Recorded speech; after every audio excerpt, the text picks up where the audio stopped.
تو توحید کی دعوت کہ صرف اللہ، اور مرنے کے بعد دوبارہ زندہ ہونا ہے، حساب دینا ہے۔ حضرت حکیم الامہ مولانا اشرف علی تھانوی رحمہ اللہ تعالی فرمایا کرتے تھے کہ یہ جو آخرت کا تصور ہے، آخرت کی فکر ہے، یہ عصائے موسوی ہے۔ عصا لاٹھی، موسوی موسیٰ علیہ السلام والی لاٹھی۔ جیسے جادوگروں نے ہزاروں سانپ پھینکے تھے نا، تو ان ہزاروں سانپ پہ اگر اسپرے کیا جاتا وہ مرتے؟ بولے ایک ایک کو پکڑ کے ڈنڈے سے مارا جاتا تو وہ مرتے؟ دو چار مرتے، اور سارا دن یہی کام کرتے رہتے۔ کیا خیال ہے؟ پھر وہ ادھر ادھر چلے جاتے، وہ کہاں کہاں گھس جاتے، ایک ایک کو پکڑ کے نکالنا یہ ٹینشن والا کام ہے۔ کیا خیال ہے بھائی؟ موسیٰ علیہ السلام کو اللہ نے کہا لاٹھی پھینکیں، حضرت موسیٰ نے لاٹھی پھینکی، وہ ایک ہی نوالے میں سب کو نگل گئی۔ اس کا کام ہی یہ تھا کہ اس قسم کے جتنے بھی جراثیم ہیں ان کو بولو بھائی ختم کرنا۔ تو ہم میں سے جتنے بھی لوگ ہیں ان میں مختلف قسم کی روحانی بیماریاں ہیں۔ وہ روحانی نہیں، پھر بتا دوں، وہ جو روحانی علاج والے کہتے ہیں، وہ ٹوپی ڈرامے، خود بھی ڈرامے باز، دوسروں کو بھی، اور ان کے پاس جانے والے بیوقوف۔ اور ان لوگوں کے پاس جانے والوں کی دنیا میں سزا یہ ہے کہ یہ ساری زندگی انہی فلیتوں پلیتوں میں بول لو نا یار رہتے۔ کیونکہ مجھے اس موضوع پر غصہ اس لیے آتا ہے کہ بول بول کے تھک گئے مگر پبلک جانا نہیں چھوڑ رہی۔ کالز آتی ہیں کہ ادھر گئے تھے روحانی والے کے پاس تو پھر یہ ہوا، پھر میں نے کہا گئے کیوں تھے؟ کہنے لگے پریشان تھے، کیا کرتے؟ تو پریشانی کا مطلب یہ کہ جدھر بھی منہ اٹھاؤ چلے جاؤ۔ اگر کسی پریشانی کا آپ کے پاس علاج نہیں ہے تو اس کا مطلب یہ نہیں ہے کہ جس کے پاس نہیں ہے اس کے پاس چلے جاؤ، صبر کر کے بیٹھ جاؤ، بس نہیں آ رہی۔ اگر کسی پریشانی کا علاج نہیں ہے تو بس کسی کی بھی پاس چلے جاؤ، وہ تو اور پریشانی بڑھا دے گا نا۔ بھائی کسی بیماری کا علاج دریافت نہیں ہوا تو اس کا یہ مطلب ہے جیسے وہ ایک حکیم سا موضوع جو تھا نا اس کو پکڑ کے رکھنا ہے، ورنہ موضوع چینج ہو جاتا ہے۔ روحانی جب بھی آئے گا نا درمیان میں اس کی واٹ لگاؤں گا میں، یاد رکھو، یہ آپ کو برداشت کرنا پڑے گا۔ وہ ایک حکیم کے پاس لوگ آتے تھے، ایک صاحب آئے کہ میرے پھنسی نکل گئی ہے، حکیم صاحب نے دوا دے دی۔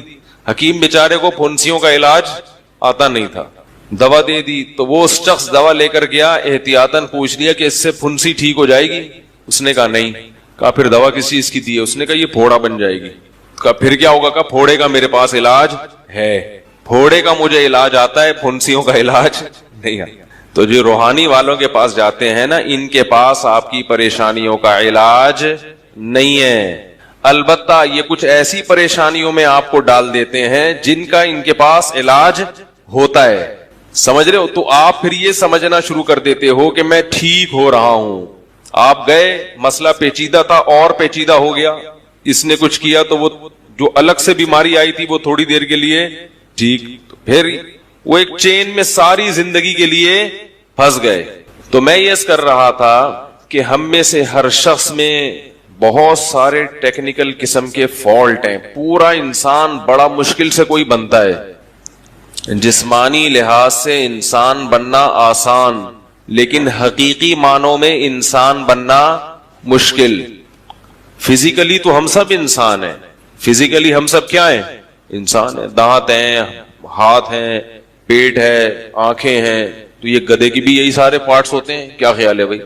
اس لحاظ سے ہم میں اور گدھے میں فرق نہیں، ہم میں اور گھوڑے میں بلی میں فرق نہیں ہے۔ تو میں کہہ رہا تھا فزیکلی انسان تو حیوان ہی ہے نا، لیکن انسان کی ایک الگ زندگی ہے جس کو روحانی زندگی کہا جاتا ہے۔ اس سے انسان کیا بنتا ہے؟ انسان کا۔ ہم جب کہتے ہیں نا انسان بن انسان، تو اس کا مطلب یہ نہیں ہے کہ دم کٹوا دے اپنی، وہ کہ بھائی میں کوئی گدھا تھوڑی ہوں، میں بندر بھی نہیں ہوں، میرے تو دم بھی نہیں ہے۔ تو اس کا مطلب ہوتا ہے حرکتیں کیسی کرو؟ گدھوں والی نہیں کرو، حرکتیں گینڈے والی نہیں کرو۔ یعنی دیکھو انسان کی کچھ صفات ایسی ہیں، انسان اچھا بھی ہوتا ہے برا بھی ہوتا ہے، جانور تو ایک ہی جیسے ہوتے ہیں نا، یہ تو موضوع کئی دفعہ بیان کر چکا ہوں، اس کو نہیں ریپیٹ کروں گا۔ انسان میں اچھائی انسان کی آزمائش ہے، لہذا وہ آزمائش پہ پورا اترتا ہے تو اچھا بن جاتا ہے، آزمائش میں فیل ہو جاتا ہے تو برا۔ جانور اچھے برے نہیں ہوتے، بس جیسے اللہ نے بنا دیا ویسے ہی۔ تو انسان میں بڑی مصیبت یہ ہے کہ اس کے اندر کچھ روحانی بیماریاں آتی ہیں. اس کا دل چاہتا ہے کہ جھوٹ بول کے کماؤں, اس میں زیادہ کمائی ہے. اس کا دل چاہتا ہے کہ دھوکہ دوں. اس کا دل چاہتا ہے کہ نظر کی حفاظت نہ کروں, زنا کی طرف جاؤں, فحاشی کی طرف جاؤں. غصہ جب بھی آئے تو سامنے والے کو نقصان پہنچاؤں, چاہے میں وہ غلطی پر ہو یا نہ ہو. یہ انسان کے اندر کی نا باڈی کی ریکوائرمنٹ ہوتی ہے, اپنی خواہشات پوری کروں, بس خلاصہ اس کا یہ ہے. تو بہت ساری بیماریاں ہیں. اب اگر ان بیماریوں میں سے ایک ایک بیماری کا علاج کیا جائے تو بڑا ٹائم لگتا ہے. اس کسی کو عشق مجازی ہو گیا, وہ آتا ہے بزرگ کے پاس, حضرت وہ آنکھ میں ٹکا ہو گیا, طبیعت کی سیٹنگ. چوری کی بیماری بھی ہے, چاہے وہ بجلی چوری کر رہا ہو, گیس چوری کر رہا ہو, یا لوگوں کے بٹوے سے پیسے چوری کر رہا ہو. یہ لت پڑ جاتی ہے, زنا کی لت پڑ جاتی ہے, اور معلوم نہیں کیا کیا گناہ ہے جس کی نوجوانوں کو اور مرد اور عورتوں کو لت پڑ رہی ہے. ٹائم ویسٹ کرنے کی لت پڑ جاتی ہے, سارا دن ٹیلی ویژن کے آگے بیٹھے ہوئے ہیں. ارے بھائی کچھ کر لو, کیوں ٹائم ضائع کر رہے ہو؟ نہیں, کچھ ہوتا ہی نہیں ہے, دل ہی نہیں لگتا کسی کام میں. دل صرف ایک کام میں لگتا ہے, گلی کے باہر گٹر کے ڈھکن پہ بیٹھو اور ایک منہ میں گٹکاؤ اور بس اپنی منمانی زندگی. سب سے زیادہ مزہ اس میں آتا ہے, کچھ بھی نہ کرو, بس یہ مزے کا کام ہے. کچھ کرنے کے لیے تو نفس کے خلاف مجاہدہ کرنا پڑتا ہے نا. خواتین کا دل چاہتا ہے پردہ نہ کریں, ماں بلائے تو جواب بولو نا. یہ بڑا مسئلہ ہے آج کل گھروں میں, مائیں بیٹی کو بلاتی ہیں, بیٹی جواب ہی نہیں دیتی. نماز توڑنے کا حکم ہے, نماز توڑ کے ماں کی پکار کا جواب دو. اور یہ ڈرامے کی وجہ سے ماں کی پکار کا جواب کہ ڈرامہ دیکھ رہی ہے, واٹس ایپ پہ لگی ہوئی ہے, فیس بک پہ بیٹھی ہوئی ہے.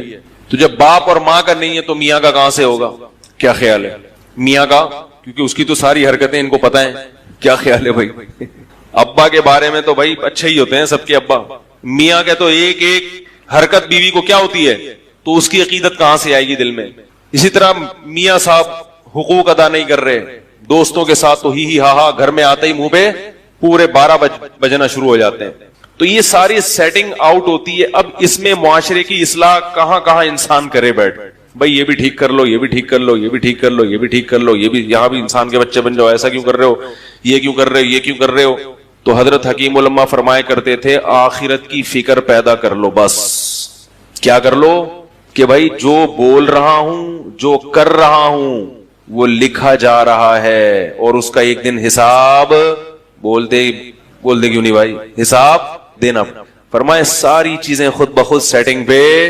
یہ موسیٰ علیہ السلام کی لاٹھی ہے آخرت کی فکر, جو سارے سانپوں کو, جو دنیا کے سانپ اور برائیوں کے سانپ ہیں, ان کو ایک ہی نوالے میں کھا جائے گی. کیونکہ آپ کو خود اپنے آپ کو ٹھیک کرنے کی فکر پیدا ہو جائے گی. جب فکر پیدا ہوگی تو پہلے یہ ہوگا کہ کون سی چیزیں ٹھیک ہیں ان کا پتہ چلا لوں, اور کون سی چیزیں غلط ہیں ان کا بھی پتہ چلا لوں. پھر اگلی فکر یہ ہوگی جو ٹھیک ہیں وہ اختیار کر لو, اور جو برائیاں ہیں وہ چھوڑ دو. یہ دو چیزیں خود بخود پیدا ہو جائیں گی. کیونکہ جن لوگوں میں آخرت کی فکر ہوتی ہے ان کے حالات ہم نے دیکھے ہیں, وہ بہت زیادہ ٹھیک ہو جاتے ہیں, اتنے ٹھیک جتنے آپ اور ہم افورڈ بھی نہیں کر سکتے. ہمارے شیخ حضرت مفتی رشید احمد صاحب رحمہ اللہ تعالی فرماتے تھے کہ بچے کی غلطی پہ جب غصہ آئے اپنے بچے کی, اس وقت اس کو سزا بولو بھائی نہ دو, کیونکہ اس میں اتنا جرم نہیں ہوگا جتنا غصے کی وجہ سے آپ اس کو سزا دو گے. اس کا بھی قیامت کے دن حساب. باپ کو اجازت نہیں ہے کہ اولاد پہ ظلم کرے, ظلم کرے گا تو قیامت میں حساب دینا پڑے گا.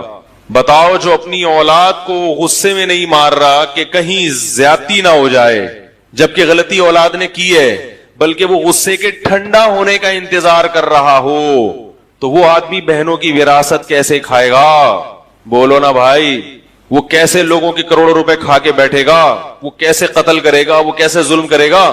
حضرت مفتی محمد شفیع صاحب رحمہ اللہ تعالی کا بھی یہی معمول تھا. فرماتے ہیں جب مجھے غصہ آتا تھا تو میں اپنے بچوں پہ سختی, جب غصہ ٹھنڈا ہوتا تھا پھر اپنے بیٹوں کو بلاتے تھے. کون بیٹے؟ حضرت مفتی تقی عثمانی صاحب, حضرت مفتی رفیع عثمانی صاحب. پھر اللہ ایسی اولادیں بناتا ہے جب باپ ایسا ہو. کیا خیال ہے بھائی؟ فرماتے ہیں جب غصہ ٹھنڈا ہوتا تھا پھر بلاتا تھا, اور ایک سوٹی ہاتھ میں ہوتی تھی, ہاں بھائی یہ کیا تھا, ٹڑاک, اتنا پورا تمیز سے, جتنا غلطی ہے اس حساب سے سیٹنگ پہ بس لانا ہے تھوڑا سا. ہم پوری ونڈو ریموو کر دیتے ہیں بھائی, ریفریش کرنے سے کام چل رہا ہے, پورا کمپیوٹر ہی یعنی پہلے تو ونڈو اٹھا کے پھر بچہ ہی بھاگ جاتا ہے.